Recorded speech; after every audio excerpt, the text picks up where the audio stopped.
I'm Katie. I am the role-playing coordinator at Strawbery Banke Museum, which is in Portsmouth.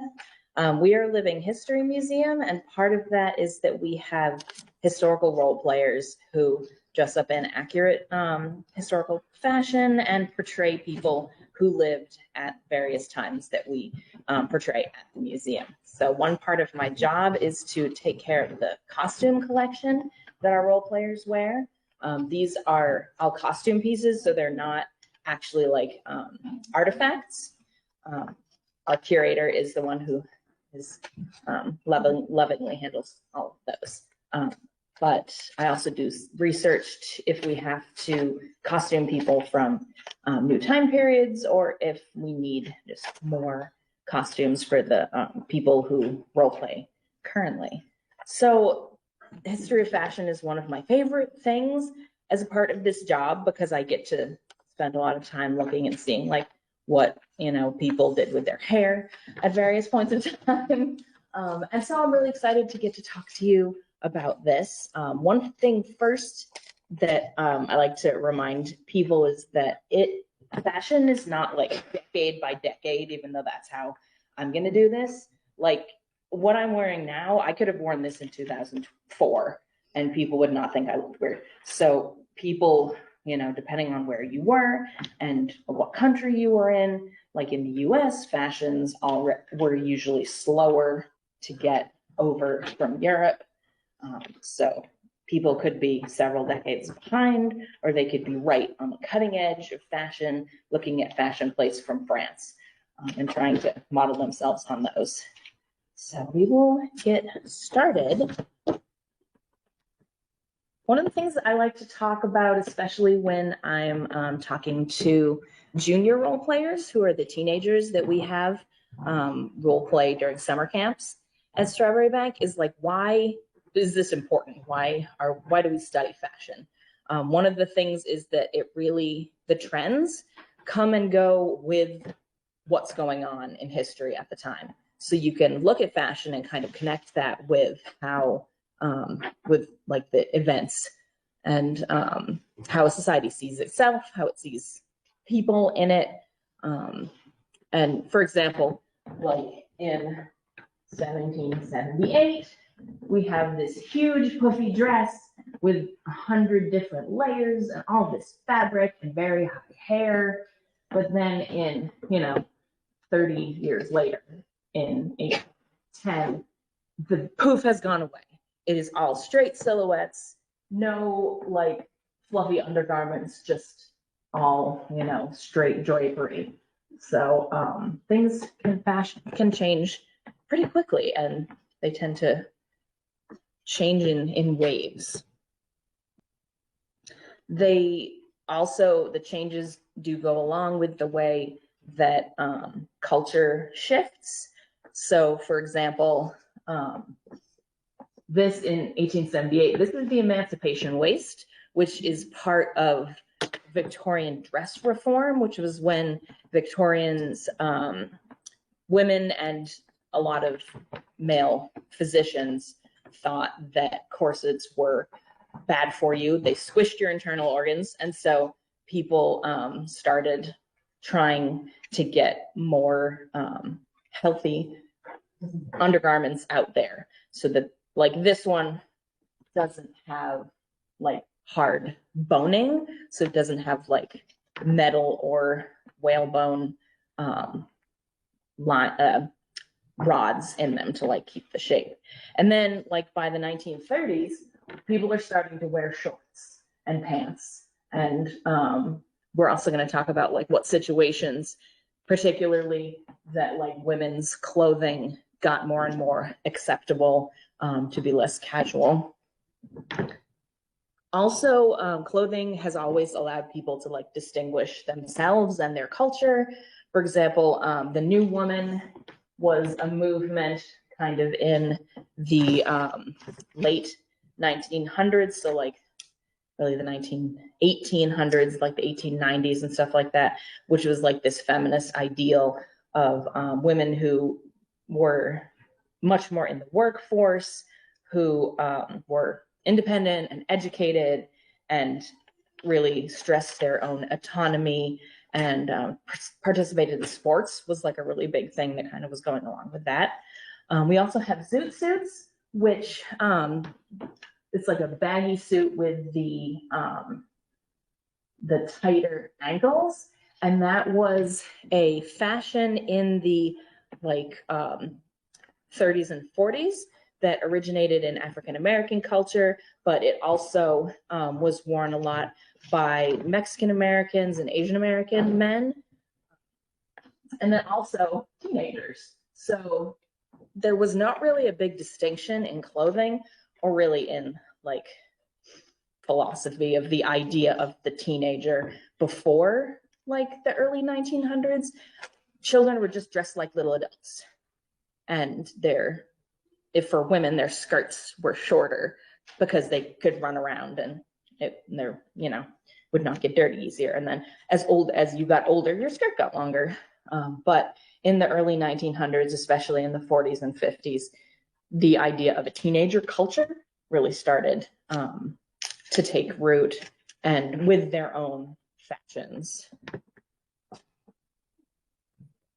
So in general, there are several ways that clothing can change, that you can look at to see how clothing changes all the time, both with traditionally female and traditionally male clothes. You can look at how baggy it was. Like you can see this dress, very baggy at the waist, and the waist is very low. So this is like the 20s, and the silhouette is very straight. Whereas this, which is like the 1840s and 50s, I think, the waists are very tight, but there's the huge bell-shaped skirts. So the shape of the skirt and the length of it, and also the flare of like how tight your sleeves were or how wide your sleeves were, and same with pant legs. For both men and women, you can kind of see how that changes over time. And by looking at that, you can kind of, when you learn more about it, you can narrow things down to be like, oh, I think that's around the 1820s because his pant legs are so tight, sort of thing. Fabric type and embellishments also are really helpful when you are trying to like identify where what period clothing is from. So first we're going to get into the 18th century, so 1700 to 1800.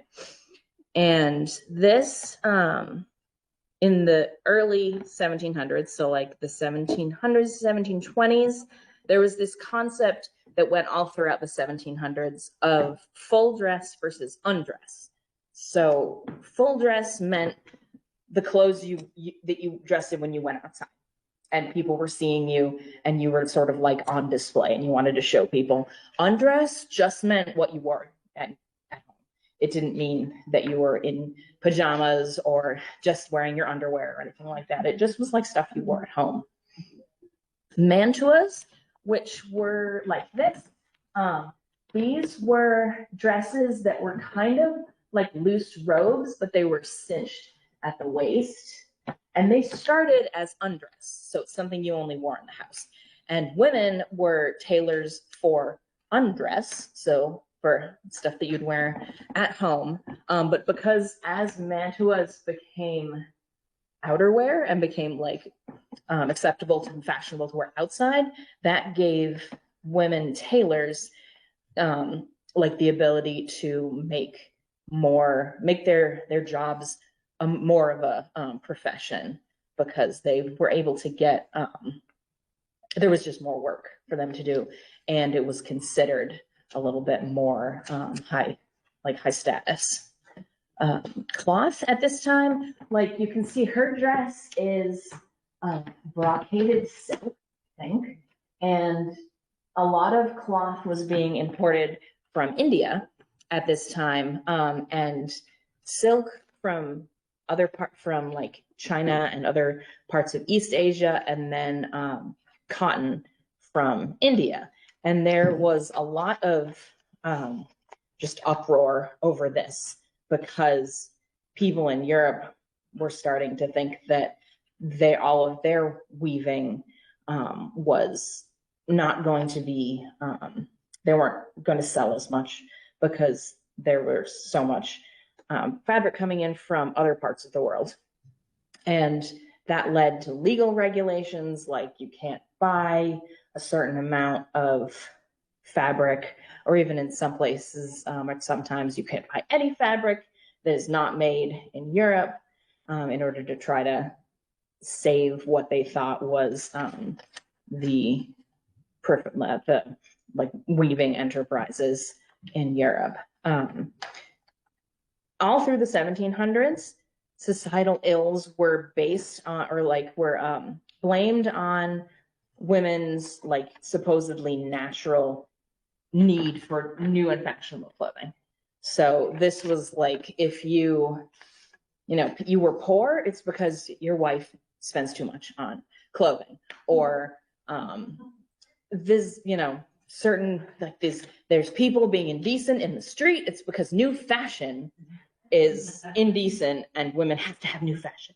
So a lot of it was, a lot of that was being blamed on fashion and therefore on women at the time. In the 1730s and 40s, we start to really see this big, the skirts, like you'd think of like Marie Antoinette skirts. She was influential a little later than this, but this is the sort of like, they have huge side hoops and all this stuff. Rococo influence was really big right now. So with all of the curves and swirls and things like that, Rococo furniture and like decorations in your house would have influenced this kind of fabric. Also, you often had these large expanses of fabric that was not like cut or pleated. You often in the back, so you'd have this, just a panel in the back coming down like kind of a cape, and that showed off the amount of fabric that you could afford, and also how beautiful the fabric was, because if you could afford really beautiful brocade lace, silk, then that was like the most expensive kind of fabric. At this time, though, printed cotton was starting to get to be more elaborate, more colorful. It was easier to make and to sell printed cotton at a better price. So people in the working class were able to get more fancier clothes with like more patterns. And there was this, they started having warehouses at this time, which really just meant a shop where they were able to buy fabric in bulk so they could sell it more cheaply. And they also were making made to order clothes, which normally you would make your own clothes, not made to order, clothing that was just, that was not made to order, that was ready to wear. Yes, that's the word. And other than that, you would normally have to have somebody tailor your clothes for you. You have a dressmaker, and you do it yourself. You'd sew it yourself. But it became a lot easier for anyone, regardless of what social status you had, to get fabric and to get clothing that was a little bit fancier. There was also a secondhand market at this time that was growing, and that caused a lot of consternation among the upper classes, because they thought that clothing should reflect your socioeconomic status, and that if you were wearing upper class clothing and they would not consider you an upper class person, then that was really not only indecent, but also causing the downfall of society. This gets worse in the 1800s, so it's not quite there yet. But also I wanted to add about this time, men's wigs. I don't have pictures of them in this slide, but I will in the next one. Men's wigs were a status of like manliness and dignity. So if you lost your wig, or if you tripped and your wig fell off, or somebody grabbed your wig and stole it, that was like a big insult, or that would be an insult to your dignity. There are a lot of parodies and jokes and stuff at the time of men losing their wigs, and that, like, or their wigs falling off because they're too drunk, and that really showing them to be less dignified and manly than they would like. As you can see here, the 1750s and 60s, at this time, full dress was becoming really suitable more for social, for formal occasions. So if you, it started being more normal for you to wear a little more comfortable and a little plainer clothes outside of the house. That would be fine. If you wanted to like really dress up big with the side hoops and the wig and all of that, that would be more for very fancy parties, for court and that kind of stuff. Yoga pants of today. The yoga pants of today, they were very tight. So this is what people call, this is a caricature of what people call a macaroni. A macaroni was a young man who interpreted fashion from Europe, like high fashion from Europe. There was this idea among the nobility that you needed to go on a grand tour when you were, a man had come of age, and you'd go across Europe and you'd get all kinds of influences from all of the classy places. And this is macaroni. The macaroni was a man who had not gone on a grand tour, but was pretending that he had. It was also sort of challenging gender roles, and so there was, the macaroni was criticized for like wanting to wear makeup and having really tight pants and being very interested in his physical appearance. So this picture, I believe, is one where this son is coming home from France, probably, and his father is like, "Oh God, who even are you?" And but it's a parody with the very high hair and the hat. But men in France and England at the time were purposefully separating themselves that way. So in France, men wore more ornamented and just fancier clothing that was made of fancier fabrics like silk, as opposed to in England, they purposefully wore plainer clothing to separate themselves from the French. And the English clothing and the plainness of English clothing also bled over into the American colonies. And so people felt the same over here also. Had a thing about being plainer than the people on the continent, particularly the French. One thing that I wanted to say about stockings in particular, sometimes there's this like historical myth that people showing their ankles is super scandalous and that it's like titillating. But as long as you had stockings on, then it was not at all considered obscene or anything like that. Stockings were an accessory, and they were important to show, part of your fashion. So if you had, we will show Rachel in a little bit. She's got fancy stockings. They were a luxury. So it was something you wanted to show off and were part of your fashionable outfit. In the 1700s, the 1770s and 80s, this is Marie Antoinette. She was a huge fashion icon. Like we were talking about earlier, when she was earlier in the French court, in her first year, she did like the humongous skirts with the huge side hoops and her very big hair and wig, and that was what was expected. And so as her reign went on, she started like rejecting that. And what she's wearing here is called a chemise dress. And as you can see, it looks like a nightgown.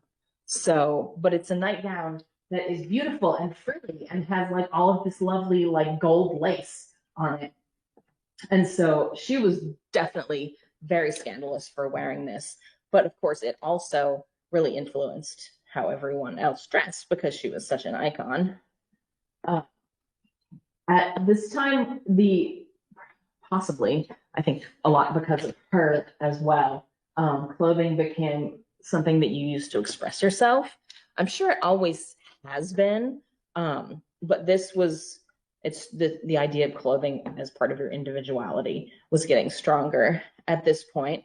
People were also using less fabric, and it was fashionable to really have more functional and comfortable clothing at this time. And this was really when undress became normal for wearing outside. So if you, like when we show what Rachel is going to be modeling, that might have earlier in the century might have been like, you're wearing this for your chores when you're at home, and then you're putting on a much fancier dress to go out. This would be like, you could absolutely go out and do your shopping and visit your friends in the clothes that you would have before, only stayed home in. So this, I also wanted to talk about class differences. When I show Rachel's costume, she's going to be wearing something that someone in the working class would have worn. How dare I know, I'm sorry. That's it's the best one. It's my favorite.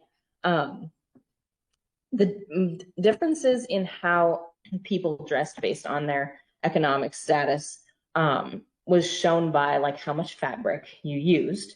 So if you had these swathes of fabric and long trains of silk and things, then that showed how much money you had because you could afford that much. If you, like I was saying about the silk brocade was the most expensive, excuse me, and then plain or striped silk was a little bit less expensive, but still more expensive than like cotton and wool, which were the most affordable. At the time, also, these warehouses, like we were talking about, those making higher quality clothing a lot easier to get. And not only could you just buy ready-made clothes more easily, there was also secondhand things. So you could buy things that were maybe more that people might consider above your station. So maybe you would be wearing clothes, someone who washed clothes for a living, but you'd be wearing clothes of someone who's a little bit higher class. People were very upset about that. Excuse me. Regardless of who you were and when you were, clothing has always been like, they were important possessions. They were something that people stole from other people. It was like you wanted to make sure that you kept them. And a lot of the ways that we find out about how people, especially how people dressed who were not in the fashion plates or in caricatures of the upper class, were advertisements for my gloves got stolen or my coat got stolen. And that's also one of the ways that we know how enslaved people dressed, because if we have ads that their enslavers put in the newspaper when they freed themselves, they often say he was wearing, brown trousers and a white shirt and a red coat, something like that. So now we are going to have Rachel model for us. Come up here. So what Rachel is wearing right now, this undergarment, this is called a shift. and she's wearing stays under that. Stays are, at this time, they're meant to give you a cone shape, but they are also, they're part of fashion, but they're also for back support and for like, yeah, back support, but also just this idea of what the shape was. I'm gonna be doing a lot of hard cooking, lifting heavy baking kettles Yes. in and out of the fire, that kind of thing. So I need some good support, otherwise I'm gonna get in trouble. Exactly. And you have, like, it gives you good posture. And they're actually, I can say from many years of experience, if you have them and they fit right, they're not uncomfortable. They are like, they think you feel protected. Yeah. Yeah. It's like any kind of foundation garment. At the end of the day, you're gonna have taking these off, but like you're not like, I'm dying all day unless you have one that is ill-fitting or more fashion than function. Yeah. I actually found that if they were too loose, it was worse because they would chafe like under your arms. And if they were too tight, you could easily just loosen them a little. But if they were loose, you would have to like undress completely in order to make them tight enough, which would be a lot more inconvenient for someone. Loosen from the bottom too, so if I have a gigantic lunch, I can unloosen there a little bit and still be okay. Also, depending on how you felt that day, and there were specific stays for pregnant women, but also if you're getting larger, if you're pregnant, because then stays were a very easy thing to do to accommodate that. What we have now is this is called a bum pad. This, yeah, there we go. The point of this was just to bump out the back of your skirt a little bit. And that's because it was fashionable.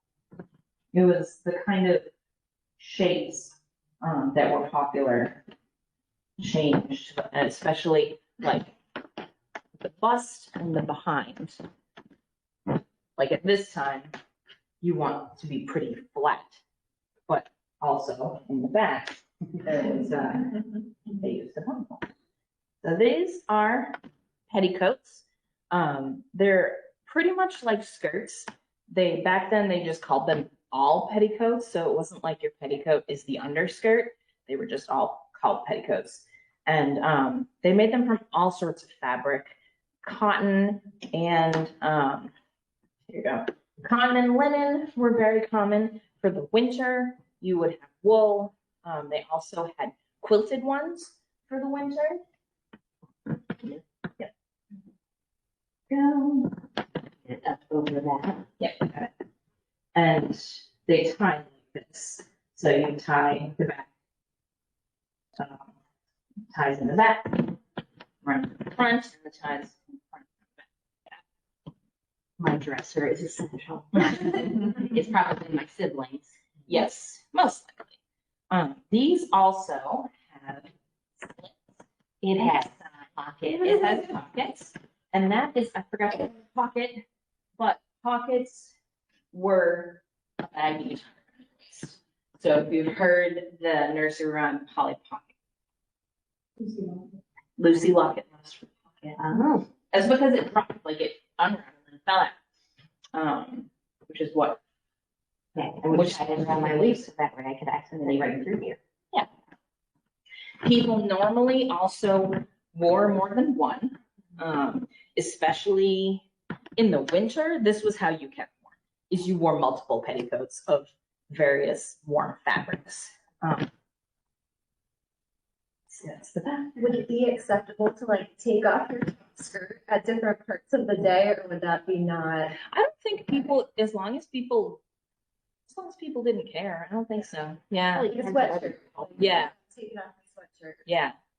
There's also some evidence that I've heard of that people, when it was very hot, if you were working at home, that you might take off your short gown, which you'll be putting on, and just work in like your stays and shift if you were very hot. and if you were at home, Or if you didn't care. or if you did. And that's another thing about fashion is that we see things that are like, people never did this, or people always did this.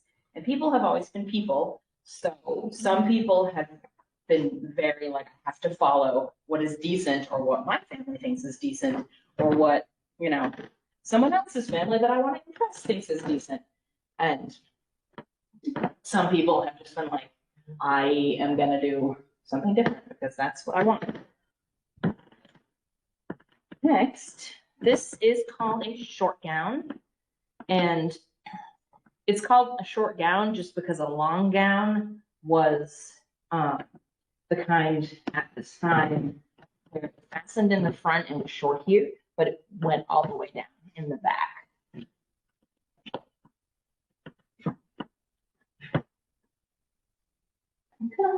Let me get your sleeves, please. Oh, you can. I get your pens. I have them right there. Yeah, they're in the white box. Thank you. Yeah. Is your other sleeve? You can have it. Yeah. It's not. It's a little scratched. Yeah. And people use straight pins all the time. Which is why that you don't hurt yourself. Good. People would always ask me when I was role playing, don't you stab yourself with those pins?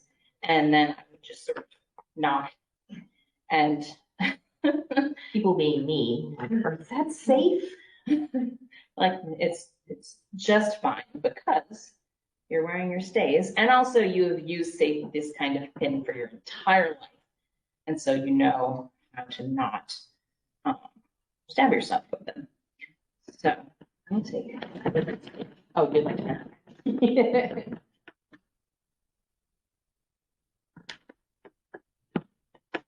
This is another essential piece of clothing that people wore during the day. This was not necessarily something that you wore when you were going out or you were in the evening. Yes, if you'd like to look at some of this. This is called a fichu, which is French, or a handkerchief, or a neckerchief if you don't want to use French at the time. I feel fancy, I'm calling it a fichu. Okay.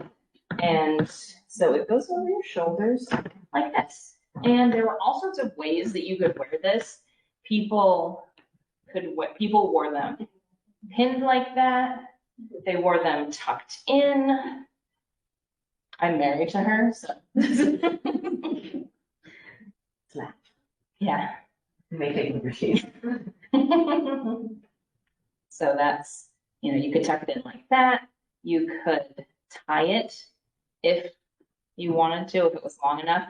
People even, for the very long ones, they even cross them and then tie them behind their back. So there were all sorts of ways to wear these, and whichever way you like. So there's no buttons. No buttons. Guys had buttons. Men's clothes had buttons. And Why is it white? oh, thank you. Yes, I was telling you this earlier. There are ones that we've passed around, the fishes we've passed around are colorful fabrics. So those are usually cotton that's printed in India and brought here. White fabric was considered, it was, if you had more money, you could wear a white fichu and it would show that either you weren't going to get sweaty or you had enough of them that you could change them several times during the day. So, My father owns a tavern in Portsmouth. yes, and if you, so why people wore them is not so much to do with covering up your chest, because this area, décolletage, so your shoulders and front of your chest, that wasn't considered scandalous at all at this time. It was just, this was, first of all, a way to show off your cloth. But also, if you tuck it in, it's more comfortable if you happen to have fabric that is seams that are itchy or anything like that. And So it keeps you from being sunburnt if you're outside all the time. Yes, and it was just really, it was a fashion accessory. We have an apron as well, because even if you weren't doing work, aprons were also a fashion accessory. And this would have been a utilitarian apron. It's made of linen. It's like kind of beige, so you wouldn't have to worry about getting stuff on it if you're cleaning or cooking. You wouldn't have to worry about getting ash on it. If you were to change your clothes and go out somewhere fancy in the afternoon, you would put on an apron again, but it might be like very light, white, maybe lace or something. Have lace on it or something like that. And finally, we have a cap. Caps were normally linen or cotton, and this one is called a round-eared cap because it's round at your ears. It's rising enough, and caps were they were like considered decent to wear, but also to keep your hair clean, because if you're cooking or doing laundry or you're doing dusty work, this would help keep your hair clean. And then you might change into a different kind in the afternoon, and then if you went somewhere in the evening, you might not wear a cap at all. Your hair might be done fantastically. Yes. Color of hair not accurate to time. Yes, exactly. You may want to take it off, but it's up to you. I'm going out. All right. Thank you, Rachel. Thank you. It's been a wonderful honor. So what time period is she? She is mid to late 1700s, so probably 1760s and 70s. Revolutionary War. Yes, exactly. And representing like a working class person. Yay. What? So we're moving now into the 1800s, the 19th century. This is, people think of this a lot when they're thinking of like old fashioned costumes. It's Victorian things. I started at the 1790s to the instead of starting at 1800, because the Revolutionary War, particularly over after that in the French Revolution, had this huge influence on fashion. So people would look at the fashion of Marie Antoinette, of the French aristocracy, and they were a little bit like, oh no, we don't want to do anything like that. They are all like having real trouble over there, and we want to very much distance ourselves from that fashion. So they went in completely the opposite direction with inspired by ancient Greece. So we have like the column dress and the hair that's like all curly, maybe short and curly even for women. So kind of like Greek statue, like if you think of a Greek statue. All of this just very flowing and not very many, like none of the bum rolls or side hoops or anything like that. So for men, it became really about like the military and hunting clothes. So if you were going out riding, you would wear long pants and you would wear high boots. And then, so the high boots started becoming popular enough that trousers, instead of breeches or breeches, the short ones that end at the knee, pants started getting longer. So trousers were becoming more in fashion. Lace and embroidery really started to disappear from men's clothing at this time. So everything was very just plain colors, not as much. You could have like in the 1700s, you might have like an embroidered vest. But at this point, really it just started being like plain linen, plain wool, that sort of thing. The 1810s through the 1820s, now we'd moved past French Revolution and into the Napoleonic Wars. This also had a huge fashion influence, especially in like military style. So, but then when the war was over, French fashion started sort of flowing in again, while during the war, none of the fashion was able to sort of come over because of the separation between England and France. Clothes, once again, for women are starting to get more ornate. So you have like ruffles and starting to get more lace. And then that goes even further in the 1830s and 40s. So at this point, we had the Romantic movement, which was all about like emotion and the sublimity of nature and how like romanticizing the past and also romanticizing like the pastoral. So like, oh, how nice would it be to have been a shepherdess out in the country, and not thinking about what it would actually have been like to be a shepherdess, but that aesthetic, you know.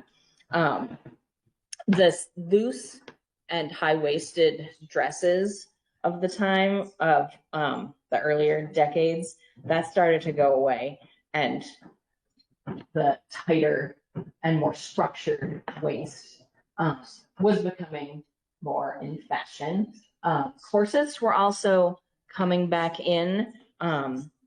That was really, this is when we start calling it corset more and calling it stays before that. But really, that's kind of people called them stays into later as well. Things were becoming a lot more structured now, and everything was getting really a little more extravagant. Like the men here have very like cinched in waist. Sometimes men would wear corsets as well. And we were also getting with more buttons and tassels and things like that. So everything was very theatrical. As we move into the 1850s and 60s, it's swinging back the other way. So romanticism's going out of style. Men's clothing was getting more somber, and women's clothing was too, just not as much. The female form started becoming even more constrained at this time. We're moving into the Victorian period where the ideal woman was very like submissive and meek, and the clothing was reflecting that.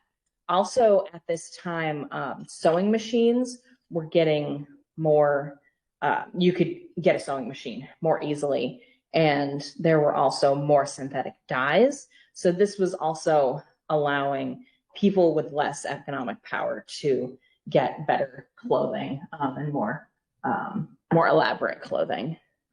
Yes.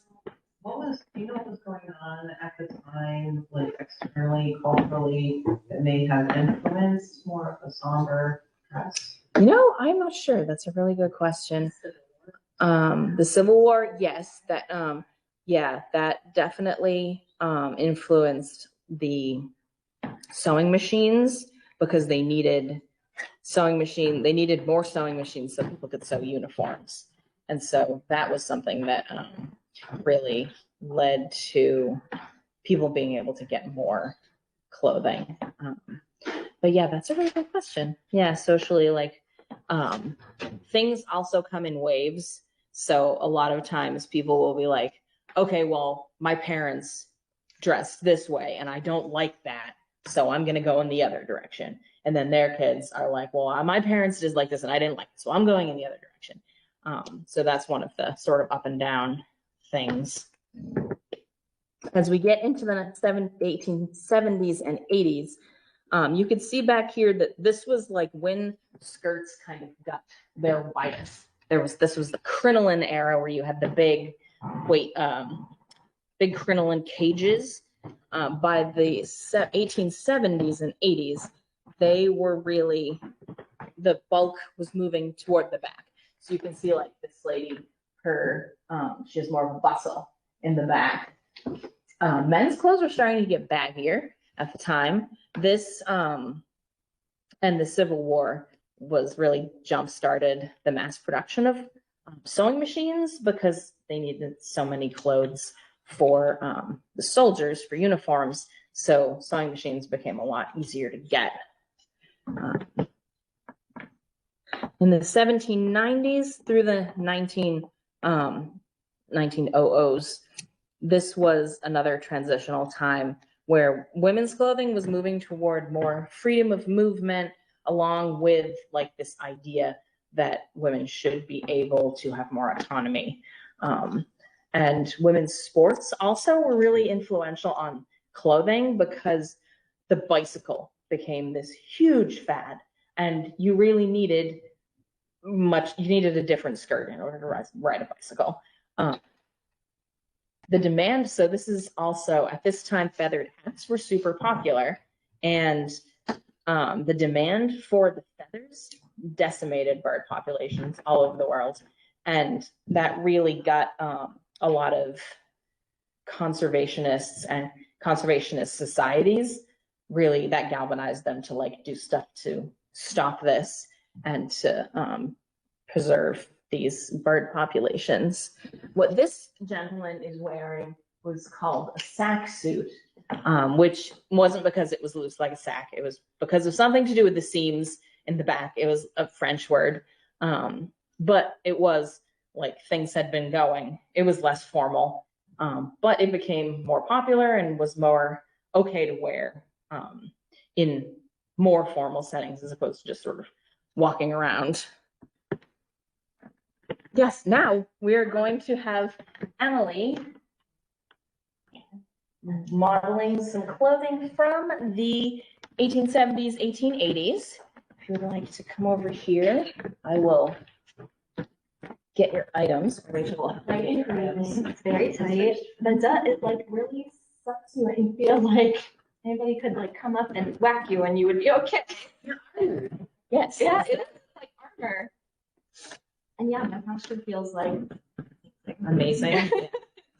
So what she is wearing is a chemise, which is like a shift, only a lot shorter, and a corset, which people also call stays. But at this point, they stopped being cone-shaped and were more hourglass-shaped.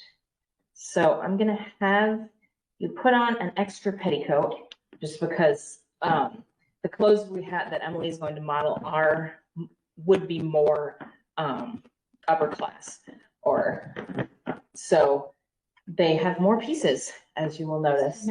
So many pieces. And the shaping of your clothes was an important part. So if your dress like didn't have enough to fluff out underneath, have enough underneath to fluff it out, then that was also a concern. But this, I think. would this be my pocket access to? Yes, yes.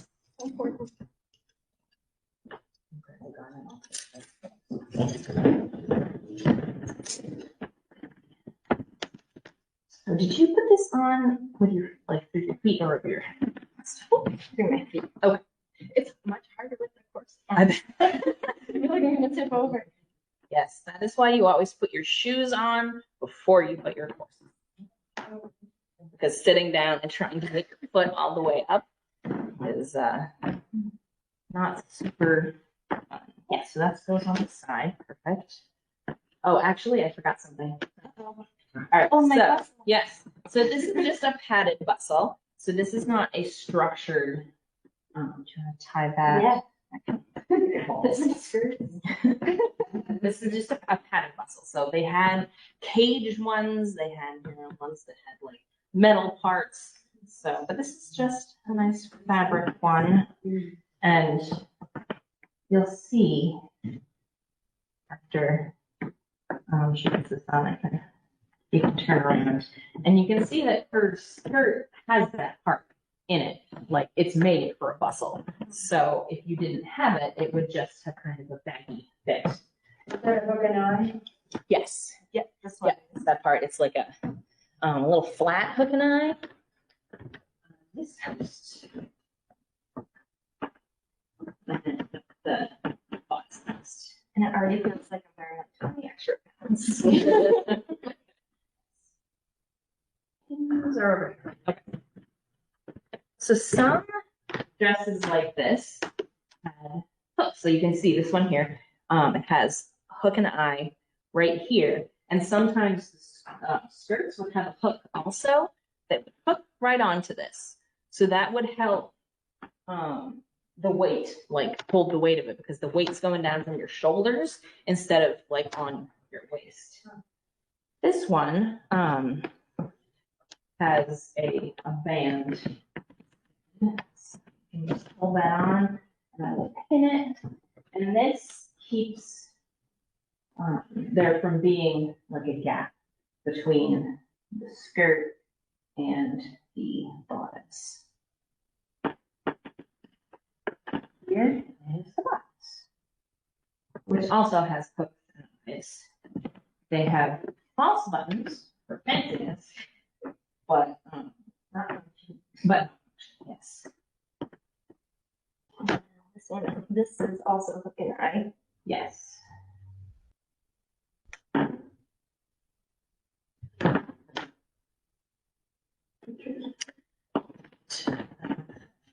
Okay, you feel like you can't really bend like you normally would with the corset on. Yeah, if you're picking something up, you either have to bend right from the waist or you kind of have to.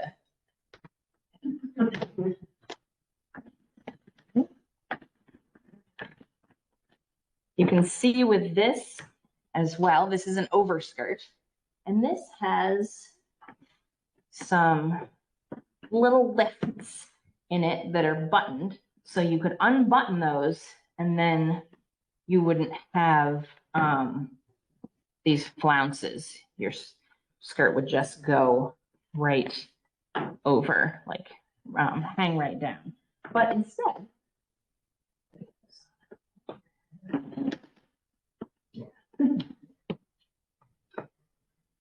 it's kind of hooked up in the back because the fashion was to have all of the fabric in the back.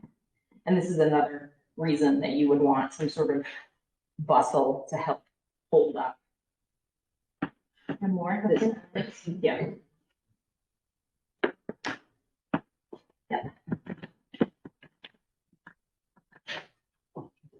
There. And then When you want over skirt on top of yours, in case you want another skirt on top of your other skirt.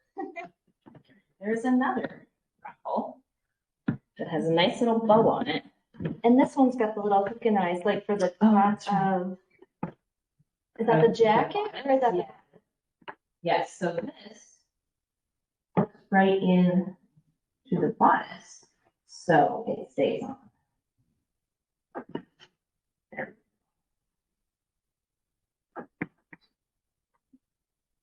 You guys have really nimble fingers, and then you all your hook and eyes. Yep. This is hopefully you would help, Yes. but like, I'm sure people just got really good at it, you know?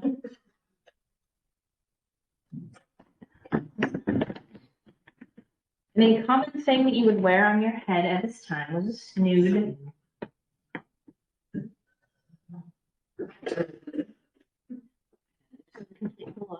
That actually is perfect. I don't even need to put hairpins in.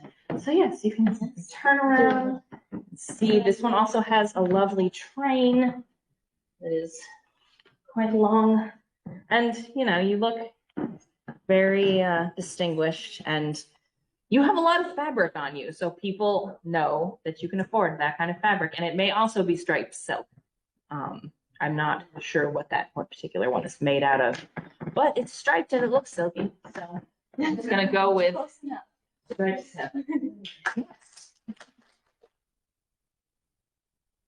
How is that about? How much? Yeah. I don't know. So it takes, so for what Rachel's wearing, for a petticoat, the skirt. Yes, for just one, if you wanted to wear just one, and for this. Yes, gonna pass one around. That sounds good. Yeah. Make a single one. And if you were going to make a gown, which means it would be like this, only this part would go all the way to the floor. That would be like 5 or 6 yards, I think. You can get away with 5 yards. But I don't know about the Victorian one because This that, one's got all the like, the extra cleavage too, yeah. and all the ruffles. And that like, and some yeah, little pieces and then to all it. these parts would be so much extra. Yeah. It's a good arm load. It is. And it's heavy. Sending a baby around. Yeah, it's heavy. Yeah. Thank you. Thank you. Yeah. No, if I can. Yes. And her chemise would normally show. With that, hers is, she has it pulled up and she would usually have it lower. So it would. Right, you would be able to see. It would probably, that one would probably come up to about here. Okay. And you would just see her chest right there. Yeah, so moving into the 20th century thing. Oh, wait, class differences for the 18th century. Again, the amount of fabric and the amount of ornamentation showed how much you were able to afford. Class distinction rules at this time were even stricter. So if you were thought to be dressing above your station, that was very scandalous. It was for like servants, that was definitely something that you could get you dismissed. But industrialization led to people being able to use more sewing machines. So that made garment making easier. Young people also were really more getting into the workforce in cities as opposed to working at home in their farms, on a farm. And so if you were working in a factory or if you were a servant, then your clothing had to be much more utilitarian and plainer. And you were also really, you were expected to dress in the way that people wanted people of your station to dress. One thing that I found out that I thought was interesting was that a red wool cloak for a woman symbolized someone who was in the rural working class, so like a farmer or a milkmaid or something like that. So at the time, if you saw people did paintings and someone was wearing a red cloak, then you could tell from that they were working class in the country. And moving now into the 20th century. Can I say something? Yeah. I just went down to the John Singer Sargent exhibit at the Oh, MFA, cool. and he hated bustles. Really? Cool. Love that. So the women that he painted, he either made them get changed or turned them so you couldn't see the bustle. Oh. I wonder if he didn't like it aesthetically or if he didn't like it for moral reasons, you know? That's interesting. I think he just didn't like the way it looked Mhm. because it interfered maybe with the line. Oh, He yeah. seemed to be very particular about the fashion that he wanted to Yeah. paint, and That's often interesting. had clothes made Like for with him? for his models and not just whatever. Yeah, That is really cool. I didn't know. Johnson was perfect. I Yeah. mean, he drew the woman with, what socialite with her Oh, strapped down, Yeah. taking her life. So I don't think he was too worried about Yeah. It's what he was, he wanted to do what he wanted to do. Yeah, if you ever get a chance, Oh, I would love it to. was mostly all about the clothing. Cool. that he painted. And That's it's exciting. Pretty incredible. And they have some of the stuff from, Really? like, they have the original garments Yeah. worn in the painting. Oh Yeah, my gosh. it's a temporary show, and I think it it's over. ended soon. Yeah. Oh, it ended Monday? Oh, But they bummer. still Yeah, have, you know, yeah, in the collection. that's But awesome. getting to see the garments, But yeah, it was great. a lot of it was from house support. Yeah. Oh, that's so cool. Yeah. Awesome. Right, in the 20th century. So the 1910s and 20s, we had gone back to the flat, straight silhouette. And I think that led directly from people rebelling against the really structured clothing that women were expected to wear. There was the style that was called Orientalism that brought this sort of the idea that what Europeans thought people were wearing in the East, where they would have very loose flowing clothes, and then also East Asian inspired, like pajama pants, not pajama pants, but loose flowing pants that ended up being used as pajama pants in some Western countries. So this was an early time when pants were starting to, or trousers and shorts and things were starting to become acceptable, but only in certain situations. And that was if you were playing sports, if you were watching sports, if you were on a picnic, or if you were like on vacation, then it started being okay for women to wear like loose pants. At the time, in World War I, corsets were starting to be discouraged because of the metal that it took up as well. And I think that really kind of put the nail in the coffin on that. Although different constricting undergarments have come and gone after that, but like the ones sort of with metal in them, maybe less so. Children's clothing at this time also started to sort of be its own thing, instead of just mini adult clothes, and started to be like, okay, this should be easier to play in, easier to change someone's diapers. And then in the 30s, this really factory-made clothing was really starting to be more affordable for people. And puffed and broad shoulders was a really big thing at this time. You can see that both these men and these women had like very shoulder pads going on. For men especially, the big shoulder pads and smaller waist was thought to like accentuate the chest and like strength and that sort of thing. Also, because of the Great Depression, people wanted more cheerful fabric. So a lot of brighter clothing and more like patterned clothing. Like you can see that this lady has a very like cheerful pattern or like busy pattern on her clothes instead of either the print and brocade of earlier times. So in the 40s, this even started getting more widespread because everything was influenced a great deal by World War II. And one of the things was that people were encouraged to use less fabric. So skirts were shorter and sleeves were shorter. And men who had been before this, like always required to wear a vest, you stopped having to wear vests because, again, it was a lot of fabric being used. Women's clothes started to be really influenced by men's clothes. You can see like a collar like this, or like she's got a very like men's shirt collar. And because of the whole military ideal, that was became really popular for women's clothes.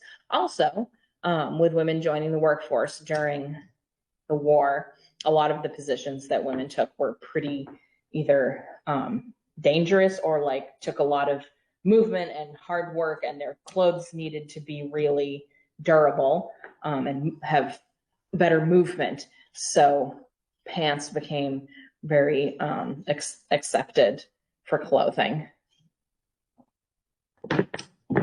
In the 1950s, it kind of went back in the opposite direction. So World War II was over. In response to all the women leaving the workforce, there was this sort of call for restrictive undergarments again. And there were, women who rejected this and women who wanted to be like, okay, I'm dressing super ultra feminine because I am done with stuff in the war. And then there were women who were like, I want to keep these pants as casual fashion. And again, things started to be, you started to be able to wear stuff outside the house that had before been like home only. Like, there was also, after the war, and everyone was like, there was big sort of economic boom, and there was a lot more prosperity, but that really put an emphasis on conformity, and people were pressured to spend a lot.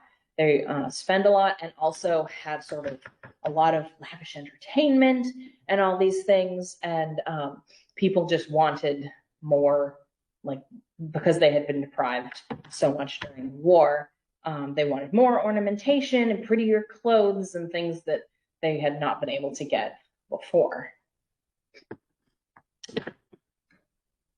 So that is the end of the time span, but I wanted to give a few credits for what the information that I learned. One of the major ones is the fashion history timeline at the Fashion Institute of Technology in New York City. And that has hundreds of years, every 10 years, super long, about everything you ever wanted to know. So if you, that is where I get a lot of my information from. Vintage Dancer is another really good website, especially like the 20th century. And then I got a lot of stuff from Wikimedia Commons, and there's a few other websites here. Specifically, I wanted to mention there's an article on All That's Interesting about Black Victorian women, and it has so many good pictures, and it has a really good, it's a really good article about how Black women were treated and how they saw themselves, and how like just the sort of ideal of a Victorian woman got filtered into how Black women were seen and how they saw themselves. So yeah, that is the end for my slides. But does anyone have any questions? Anything you want to talk about? Yes. You're fine. The virtual, but I just wanted to thank everybody at home too for your patience. We're super short staffed tonight, so we're dealing with tech as best as we can. So if it's okay with you, I'm gonna end the slides. Yeah. So Totally. and then people were having a hard time seeing us as we got dressed. I know it sounds really creepy and not trying to be creepy, but maybe as we're taking things off, now we can make the sharing screen for this camera a little bit larger. So I hope that makes sense. So yeah, totally. Okay. And folks at home, please feel free to chime in. We're gonna try to figure this out as best as we can. If I end it completely on this end, is it gonna? Our tech person had to leave early with the weather and everything, so we're trying our best. Okay, we'll figure this out. Okay. But yes, anybody who has questions, please feel free, and we'll check the chat too. Yeah. Did they do pattern mixing like this? Yes. It's very fun. Yes, it was. Yeah. They definitely thought that there was nothing wrong with that. Especially in the working class, women really liked to get it bright colors and show off that they were able to get fabric like this that is block printed and from other parts of the world. Cool. Yeah. On average, how many pieces of clothing would the working class would they own? I would say you would own more shifts than anything else, because you would change those like every day. That was your underwear, so you would change those however often that you needed to. Fishes and caps maybe too? Yeah, fishes and caps. You would probably have a couple of sets of working clothes, and then maybe one or two nicer things if you were going somewhere fancy. You needed to dress up. That is, I'm not positive about that, but that is my informed guess. It's not. Yeah. there was a lot of like criticism and satire about women in the upper classes who just had so many pieces of clothing and just like wore one dress, a different dress every day and threw them all out or whatever. And yes, and that was another thing. Oh yeah, that's another thing I wanted to mention, that the reason that when you see actual artifacts of clothing from the time period is they all look super fancy, and that's because that's what's being kept. So if it's, you know, your wedding dress, you're going to put that away in a chest and keep it, and then maybe one of your children can wear it. But clothes like this, they don't last as much because, first of all, you might have worn them out, but also they would also often get repurposed or picked apart to make a pattern for a new one.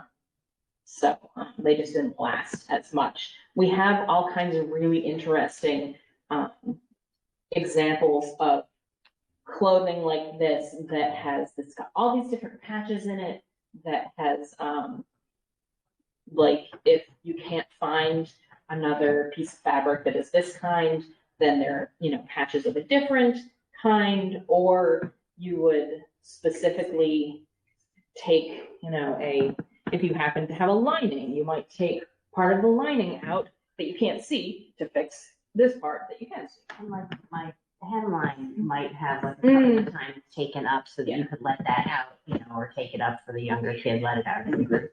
And at this time, especially, really with anyone, at this time, like the late 1700s, your petticoats would come to around here because you would just be walking around. It was, you didn't want to trip over things.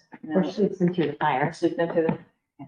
People died from fire, catching their dresses on fire, from their dresses catching on fire, a whole lot less often than the media or culture or whatever you think, because women grew up around fires and you knew how to not on fire. It happened because they're, you know, newspaper articles, but it got sort of sensationalized. And, yeah. Yes.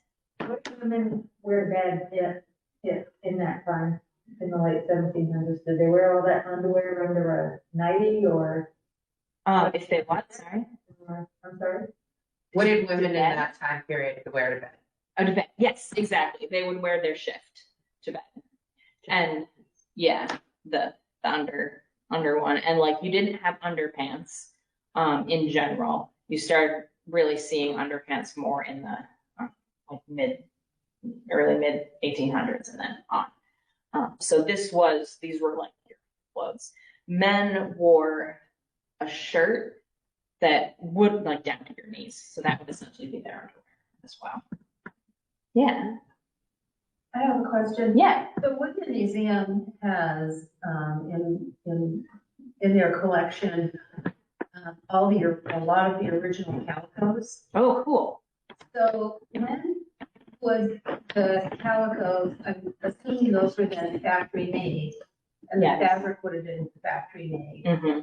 And so when was that?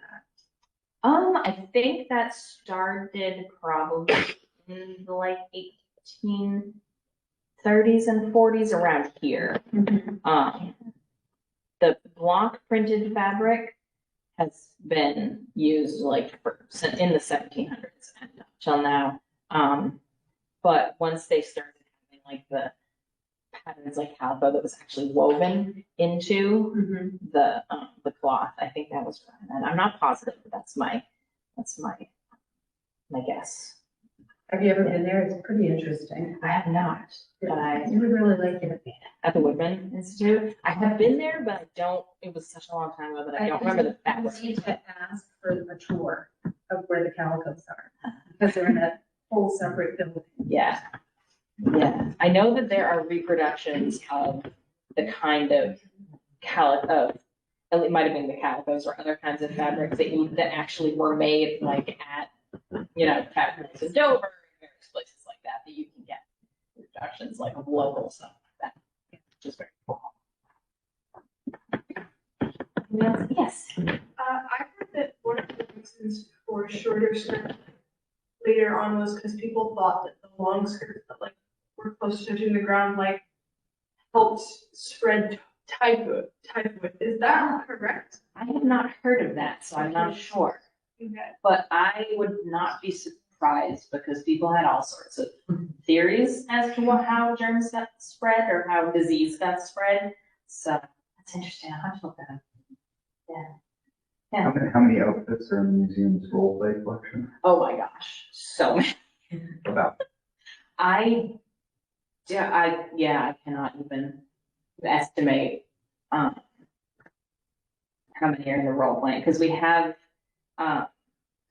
enough to have adult role players, but then we also have junior role players who are teenagers who come and take the summer camps where they learn how to role play, and we have just like boxes upon boxes of. It's got to be in the hundreds, right? Okay. There's so much. I love it all, but there's so much, and I organize. Yeah, there's a lot. And Where do they store all of that? we have in one of the historic houses, just like we have in the upstairs, we have offices and we have the rooms where the costumes are. We get them either from places that make, like specifically make historic costumes, like Townsend's, or there's a place called Burnley and Trowbridge. There's a website that does really good historic fabric. Or we have seamstresses all throughout the last, 20 years who have made costumes for us. And the stuff that like the seamstresses have made is such good quality that most of this, like I will find things from 1995 that I'm like, this is perfectly fine. This is like, still, I can put this on somebody and it does not look at all like it's gonna come apart at the seams or anything. Yes. It seems like there's kind of a trend overall that people got more and more casual. Yeah. Is that like just me perceiving like my modern perception? Because then there was also that time where the women were on the like flowy dresses and then they switched back to corsets. Yeah. So has it changed more, or do you think it is more like people just get more casual? I think people have gotten more and more casual. Yeah, I think so. I think it's gotten more acceptable to be more comfortable and also to not be required like socially to wear such elaborate clothes and also to show off less in that area. Yeah, that's a good question.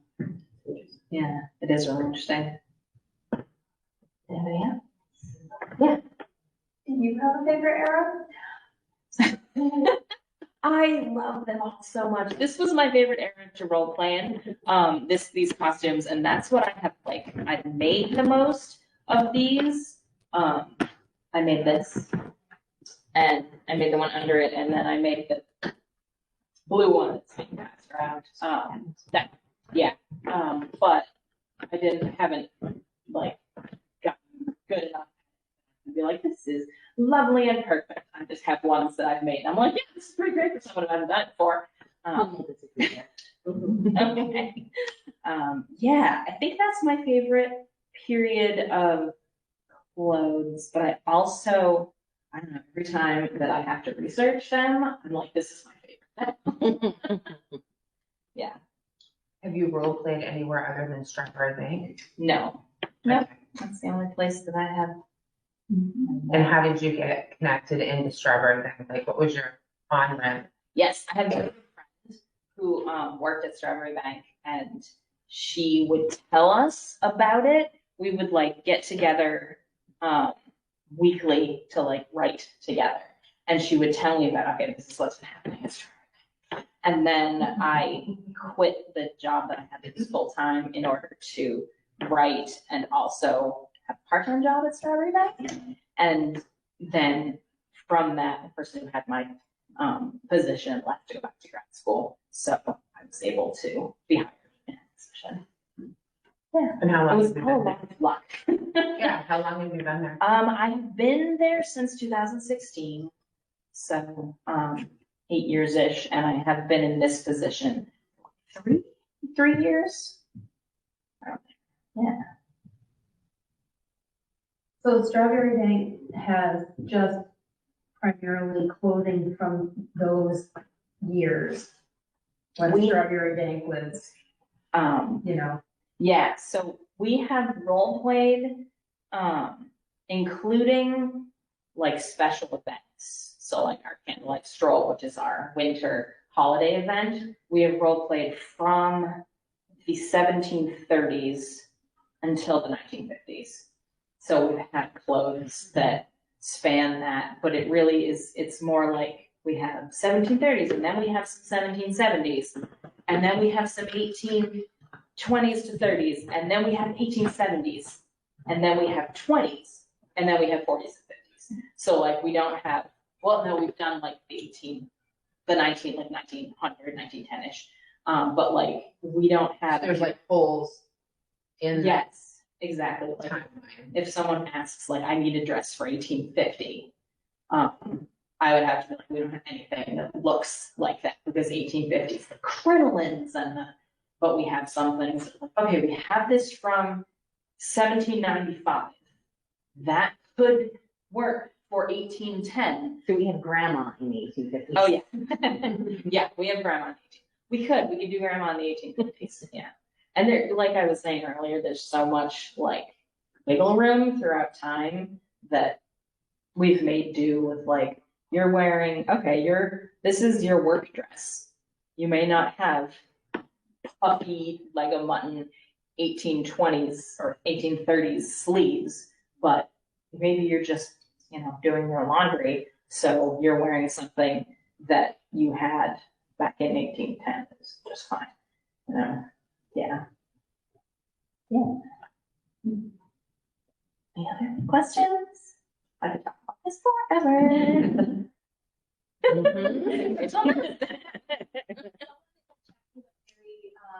Kind of a general, it says, asking about cloak shells and coats for years. So, Yes. Sort of things.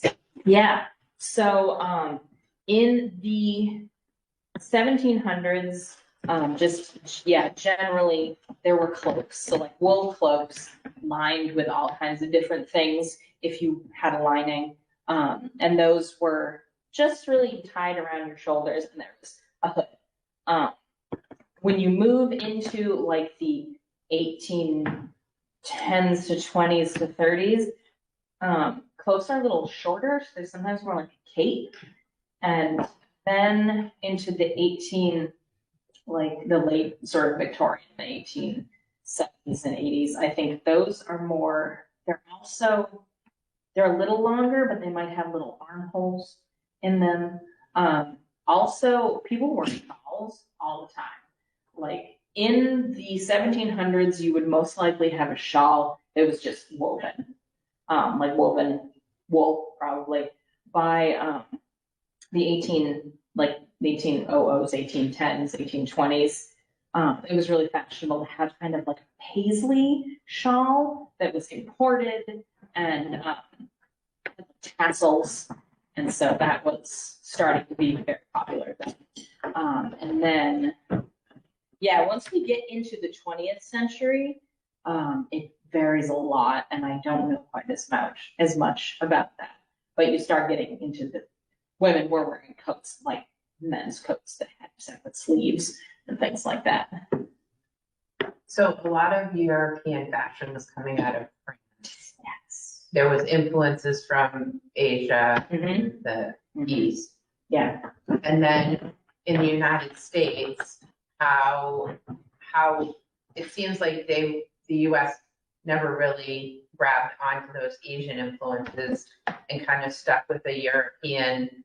And how far behind were they? And is that even true? Or were they? Yeah, no, I think they were behind, but I think they were like 5 to 10 years behind what was super fashionable in England. Okay. And the American colonies really took on the, like, we are part of Great Britain. We are going to wear plain clothing. We are not going to be all fancy and ornate like the French. But still, French fashion was like the height of fashion. So it always trickled down. but they weren't necessarily going out of their way Yeah, as a general group I think to so. find out what's hot in Paris so that I can do that too. That's my understanding, but I'm sure some people did. Right, But- as individuals, but Yeah. not necessarily as a culture. Yeah, that's my understanding. And also, like you were saying about Asian influence, that might have been that way because people considered it more like ornate and exotic and stuff. And so because that was not taken by the English and the Americans as because they wanted to be plain and seen as, you know, not as frivolous. Yeah. As they considered like the continent. Yeah. Did the Orientalism style include west of Egypt, or is it pretty much there? Because I'm thinking about North Africa and, you know, some of the Moroccan or Islamic, you know, Yes. Geometric shapes and stuff. Did that have any I influence? think so. And like it's like in the 20s, I just read about like that and how they call them like harem pants and that kind of aesthetic. So yeah, from that area as well. And again, Americans probably didn't latch on to that as much as more Central or Western Europe because Yeah, maybe. I feel like it by the time that like mass media was more of a thing, like that you could get newspapers more often, you could get magazines more often in the 20th century, then that was probably spread like a filtered press, maybe. But yeah, does that make sense? Any other questions? Did you get any more in the chat? I didn't see any in the chat. Not that I saw. No, nothing else. Okay, It was just yeah. the cloak one. Okay. All right. All right. Yeah. Okay. Thank you. Thanks so much. Got this, so any chance, like. During the season when Strawbery Banke is open, we do have Strawbery Banke passes that you can reserve with your library card right on the library website. So take a chance, come and see the stuff. Including the special events like Strawbery Banke's Candlelight Stroll, which is usually a like special thing. You can still use the passes for that too. So definitely something to take advantage of. Yeah. And thank you again to everybody at home. We can try to do closer ups on this camera, but again, we tried our best without our tech person. But yeah, thank you so much, Katie. Yeah. Thank you. And I'll like stand in front a little. Yeah. And then we can kind of show off for the little overcoat. Oh, wonderful. Yeah, that'd be great. That'd be awesome. Okay. Oh, good. Layers, I know. That is also I know. Yep. I know, and the profile view. Oh. I know. Like really good.